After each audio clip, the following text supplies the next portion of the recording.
ભારતમાં એવી ઘટના પણ ઘટી શકે છે જેમાં 30 થી 35 લોકો પોતાનો જીવ ગુમાવી શકે છે। અને હવે આ કયો ડેમ છે અને કઈ રીતે લોકો માટે મુસીબત બની શકે છે, ચલો જાણીએ આગળ વિડીયોમાં। તો આ જે ડેમ છે એ કેરલા અને તમિલનાડુ વચ્ચે આવેલો છે, જેનું નામ મુલ્લકપેરિયમ ડેમ છે। આ જે ડેમ છે એ ક્યારે પણ તૂટી શકે છે। આ ડેમ જો તૂટ્યો તો તેની બાજુમાં આવેલા 5 જિલ્લા અને તેમાં રહેવાસીઓને જીવનો પણ જોખમ થઈ શકે છે। યુનાઇટેડ નેશને આ ડેમને ચેતવણી પણ આપી હતી કે આ ડેમ હવે વધારે નહીં ટકે અને આ ડેમનું રિપ્લેસમેન્ટ થવું જોઈએ, એની જગ્યાએ બીજો બ્રિજ પણ ઊભો કરવામાં આવવો જોઈએ। આ જે ડેમ છે એ 123 વર્ષ જૂનો છે। अगस्त का दिन मोरबी के लोगों के लिए विनाश का संदेश लेकर ही आया। पूरे क्षेत्र के जनजीवन को तहस नहस कर गया। 2 गांव का नामो निशान तक नहीं रहा। असंख्य परिवार पूरे के पूरे ही बह गए।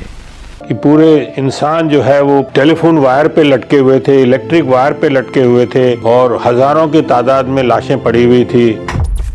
તમે વિચારી શકો છો કે આ આગળ જતા કેટલી મોટી મુસીબત બની શકે છે। આ ડેમનું બાંધકામ એટલા માટે બંધ રાખવામાં આવ્યું છે કેમ કે આની જવાબદારી નથી કેરલા લઈ રહ્યું, નથી તો તમિલનાડુ, કેમ કે આ જે ડેમ છે એ કેરલામાં મોજૂદ છે પણ આનું જે સંચાલન છે એ તમિલનાડુ કરી રહ્યું છે। તેના લીધે આજે પણ બંને રાજ્યો વચ્ચે વિવાદ ચાલી રહ્યો છે કે આ ડેમની જવાબદારી કોણ લેશે। તો હવે આ ડેમને રિપેર કરવામાં આવે છે કે પછી બાંધકામ નવું જ કરવામાં આવે છે, આ તો ભવિષ્યમાં જ ખબર પડશે। તમે આ ટોપિક ઉપર શું કહેવા માંગશો અને અમારા આવા જ વિડીયો જોવા માટે સબસ્ક્રાઇબ જરૂરથી કરજો।